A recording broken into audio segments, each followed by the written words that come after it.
అందరికీ నమస్కారం. ఈరోజు మన ఇన్సూరెన్స్ రియల్ ఎస్టేట్ ఏజెంట్లకి కొంచెం సూచనలు వారి వ్యాపార అభివృద్ధి కోసం ఇస్తాను. అవి మీకు ఉపయోగపడవచ్చు. అవి ఏమిటంటే, మనం కస్టమర్ దగ్గరికి వెళ్ళే ముందు వారి ఆదాయం, వారి వయస్సు, వాళ్ళ అవసరాలు, భవిష్యత్ అవసరాలు ఏమిటో కూడా మనం తెలుసుకోవాలి. దాని ప్రకారంగా మనం రియల్ ఎస్టేట్ వెంచర్స్, ఇన్సూరెన్స్ పథకాలు చెప్పాల్సి ఉంటుంది. అయితే కస్టమర్స్ని వెతకడం అనేది చాలా పెద్ద పని.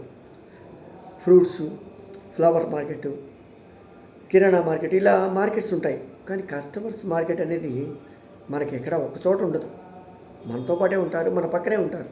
అందుకని మనం ఫస్ట్ మన ఇంట్లో ఫ్యామిలీ మెంబర్స్, తర్వాత ఫ్రెండ్స్, తర్వాత ఉద్యోగం చేసేటప్పుడు వాళ్ళు, మన వీధిలో వాళ్ళు, పక్క వీధిలో వాళ్ళు, వీళ్ళ పేర్లు తెలిసిన వాళ్ళ దగ్గర రాసుకుని వాళ్ళకి మన దగ్గర ఏమేమి ప్రోడక్ట్లు ఉన్నాయో ఎక్స్ప్లెయిన్ చేయాలి.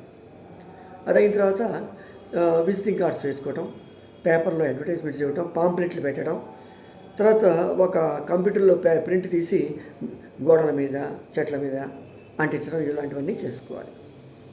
ఇన్ని చేసేటప్పుడు కూడా మనం గుర్తుపెట్టుకోవాల్సింది ఏంటంటే, మనం రోజు కస్టమర్స్ని ఇంటరాక్ట్ అవుతూ ఉండాలి.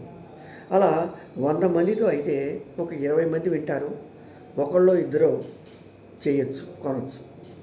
అందుకని మనం ఎప్పుడు కూడా వాళ్ళ అభివృద్ధి కోసం, వాళ్ళ భవిష్యత్తులో ఇబ్బందులు పడకుండా ఉండటం కోసమే మనం చేస్తున్నాం అనేది మనసులో గుర్తుపెట్టుకుని, ఎవరు నిరుత్సాహపడకుండా ఏజెంట్స్ అందరూ తమ కర్తవ్యాన్ని చేసుకుంటూ ముందుకెళ్ళిపోతూ ఉండాలి. అది అట్లాగే ఎవరినైనా మీరు ఇన్సూరెన్స్ పథకాలు అవి చెప్తే వాళ్ళు డెఫినెట్గా ఇన్సూరెన్స్ చేస్తారు, కానీ మీ దగ్గర చేయకపోవచ్చు. ఎందుకంటే ఇన్సూరెన్స్ నేను చేయాలి, ఈ పథకంలో, ఇలాంటి పథకంలో చేయాలి అనే ఐడియా వస్తుంది వాళ్ళకి. వచ్చిన తర్వాత వాళ్ళు వెంటనే ఏం ఆలోచిస్తారు?